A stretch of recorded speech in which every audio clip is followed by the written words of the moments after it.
okay pa ba ang business mo? Hello everyone, this is Jess Alcaraz. I teach people accounting, business, and financial literacy concepts. And for this video, we will be learning itong tinatawag na balance sheet. In accounting and business, there are two metrics that we check para kumustahin yung mga businesses natin. Number one is the performance, and number two is the position.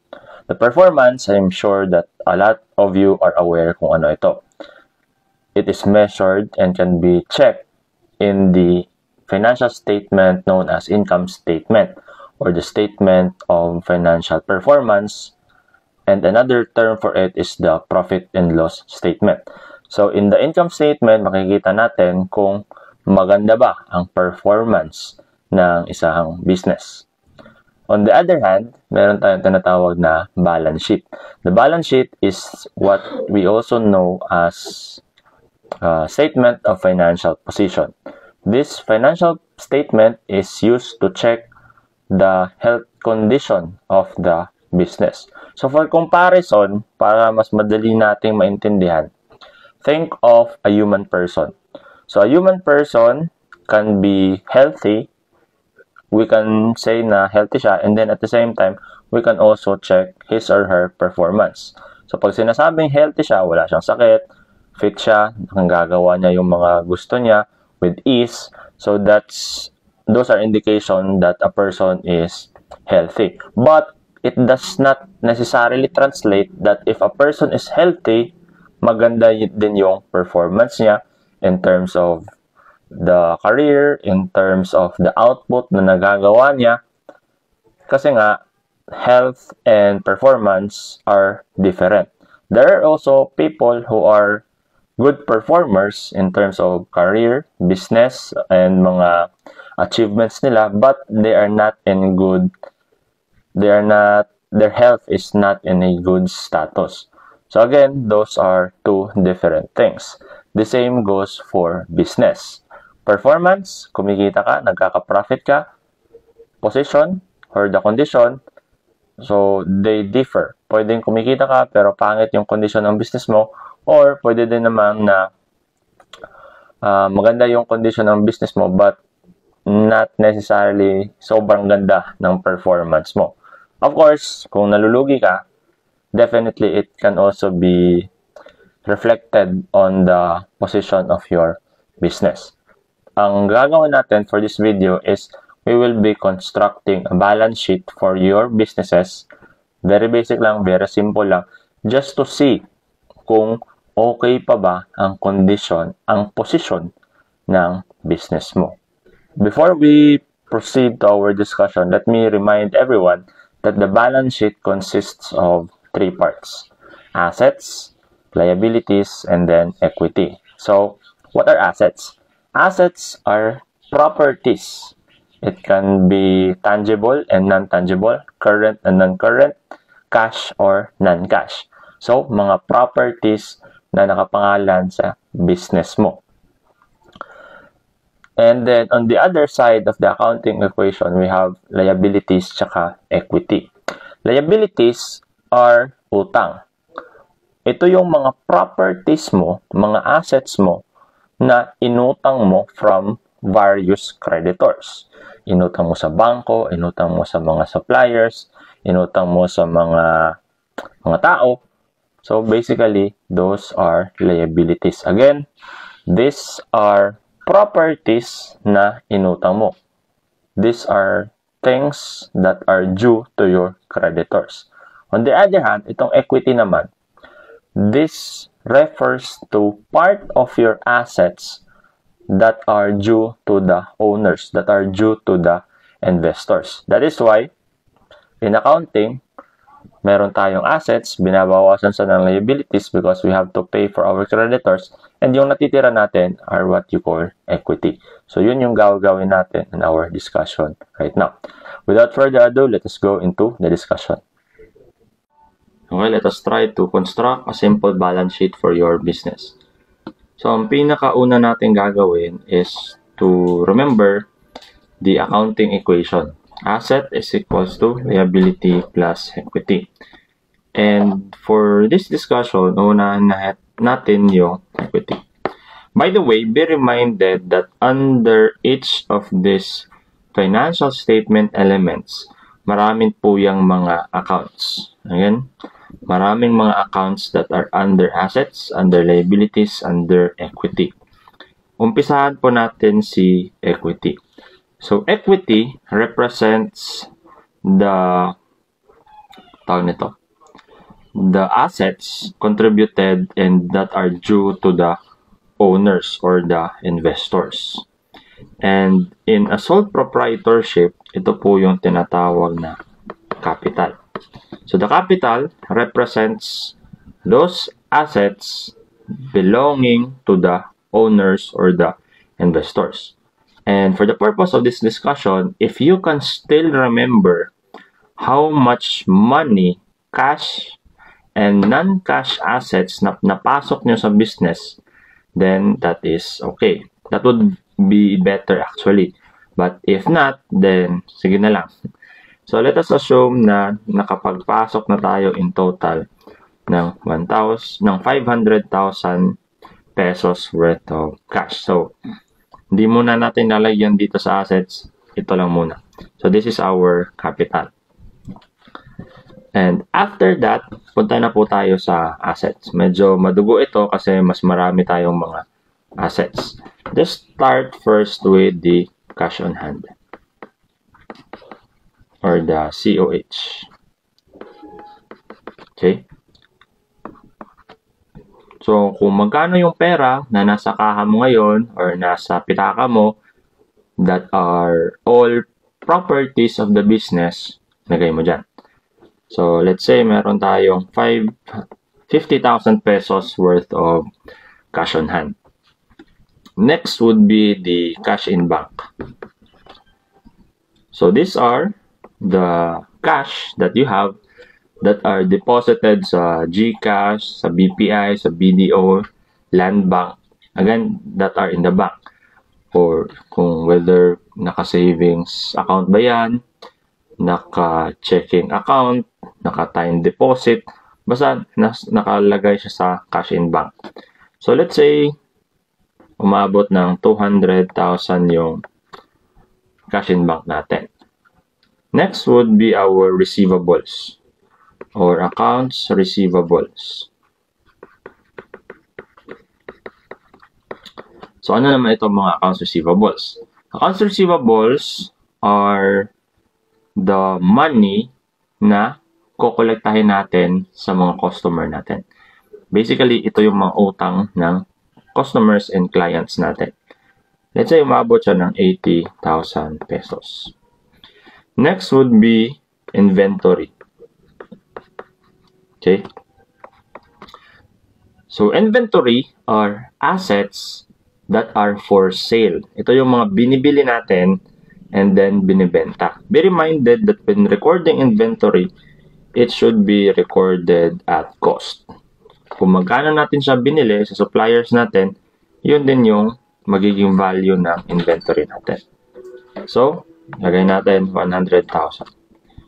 So, in order to arrive at a value for inventory, sana nakapag-inventory count na tayo. Nakapag-physical count. Next would be fixed assets or PPE. Property, plant, and equipments. So, kung meron kang sasakyan, meron kang equipment, meron kang lupa, meron kang building that are named under the business, pasok mo yan lahat dito. So, again, at cost. So, let's say you have properties worth 300,000. Yan, 300,000. Next would be supplies. Supposedly, dito si supplies eh. Pero since nakalimutan ko, sige, ayos lang. Supplies are items na binili mo that are to be used in the operation of the business.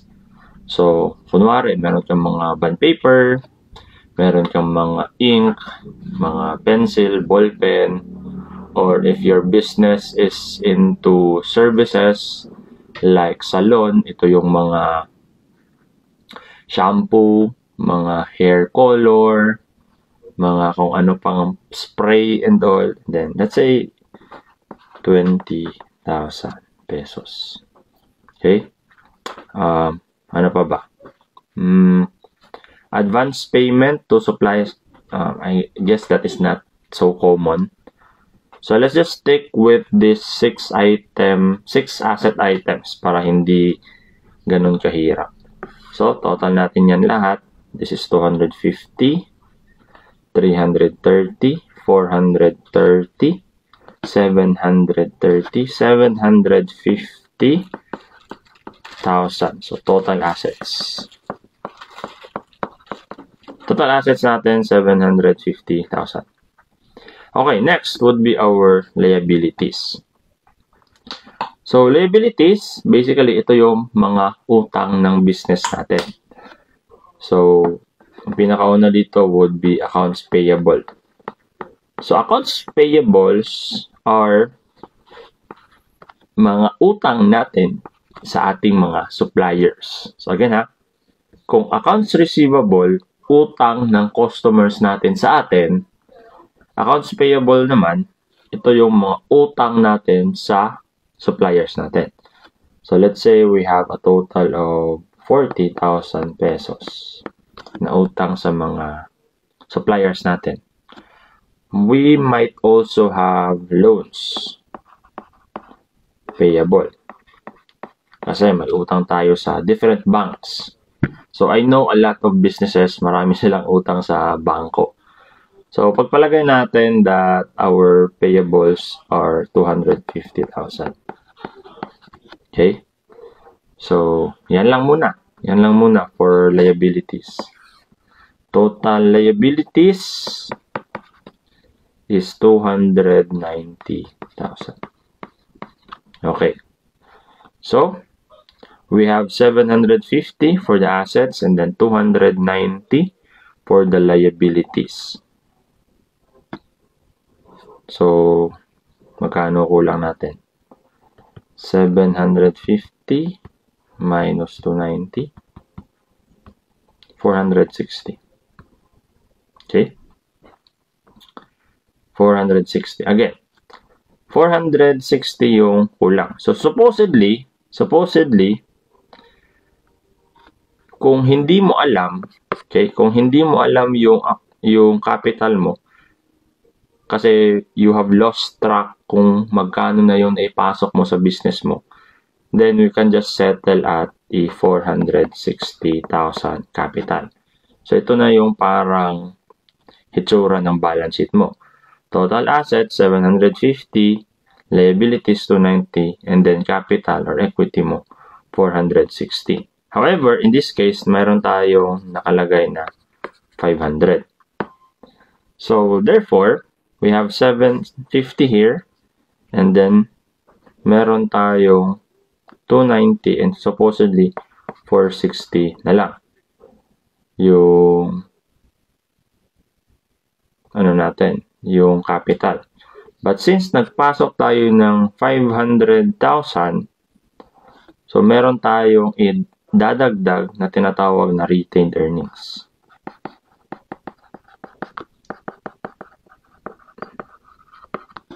Retained earnings na negative 40,000 pesos. This will simply mean that over the span of 1 year, 2 years, or 3 years na nakapag-operate yung business natin, from 500,000, nabawasan siya ng 40,000 in retained earnings because we have been accumulating losses. Again since the start of our business up to today, na gumagawa tayo ngayon ng balance sheet, yung accumulated profit and loss natin is negative 40 to arrive at 460. Kasi kailangan balance yan. This simply means na from a starting point of 500,000 capital, of course, 500,000 din yung napag-umpisahan nating assets. Our assets grew into 750. From 500, naging 750. But it was not because of our profit, but it was due to our liabilities. Okay? Lumaki yung assets natin because of our liabilities. So, is that something that is healthy? Definitely not. Kasi, again, dito pa lang, alam na natin na hindi maganda yung condition ng business natin kasi nagpasok tayo ng 500, nabawasan ng 40, ito na lang yung habol natin. Ito na lang yung pwede nating habulin sa business natin in case na mag-close ito and then magli-liquidate.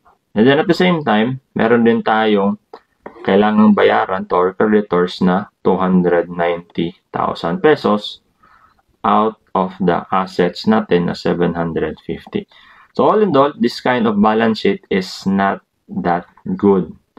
So ang hinahanap sana natin is a positive retained earnings. And sana mataas yung retained earnings natin na positive.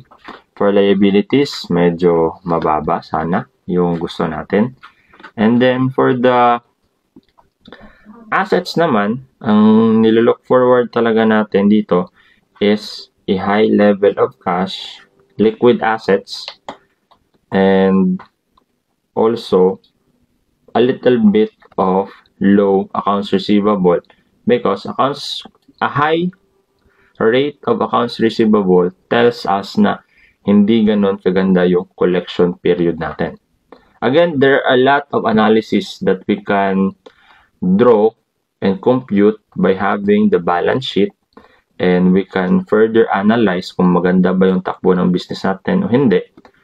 But at the very least, we have an overview kung kumusta na yung condition ng business natin. So, there you have it, the balance sheet. Simple lang yung discussion natin, but at the very least, it will give us an idea kung okay pa ba yung business natin.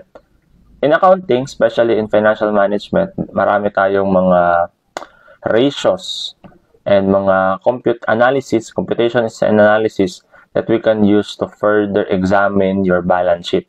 But siguro we'll just do it in some other videos kasi magiging sobrang mahaba na and baka ma-overwhelm na yung iba sa mga information na i-discuss natin. So, yeah, again, tomorrow will be our midterm election and hopefully we will be voting for people that can really help our country. Ayun lang and mayong gabi sa tanan.